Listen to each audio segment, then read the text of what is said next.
السلام علیکم ناظرین، آج کی اس ویڈیو میں ہم ایک ایسی ہستی کی بات کریں گے جس کا نام آج کے دور میں سب کی زبان زد عام ہے۔ اس بات سے ہماری مراد ارطغرل غازی علیہ رحمہ ہے۔ 7ویں صدی ہجری کی ابتدا میں شاہان خوارزم کی قوت روج و شباب پر تھی۔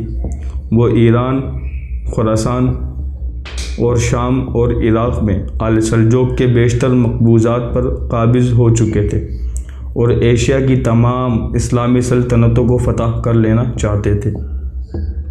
لیکن عین اس وقت جب وہ اس حوصلے کی تکمیل کے لیے تیار ہو رہے تھے، چنگیز خانی طوفان اپنی تمام ہولناکیوں کے ساتھ اٹھا اور سلطنت خوارزم کو پاش پاش کر ڈالا۔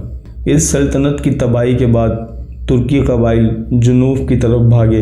ان میں سے بعض ایران اور شام پہنچے اور وہاں 7ویں اور 8ویں صدی ہجری میں بہت کچھ اقتدار حاصل کیا اور ترکمانی مشہور ہوئے، اور بعض جنوب کی طرف بڑھے اور مصر کے سلاطین سلوک سے معرکہ آرا ہوئے جو خود نسلاً ترکی تھے۔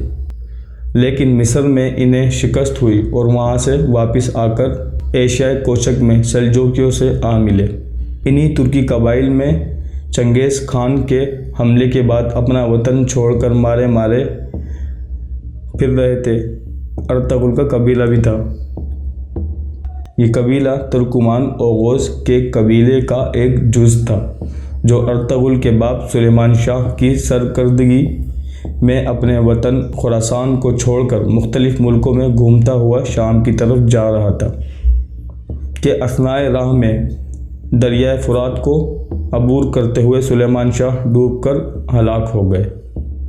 قبیلے کا بیشتر حصہ اس وقت منتشر ہو گیا، لیکن جو لوگ رہ گئے وہ ارطغرل اور اس کے بھائی دندار کے ساتھ ایشیا کوچک کی طرف روانہ ہوئے اور سلطان علاء الدین سلجوقی کی سلطنت میں داخل ہو گئے۔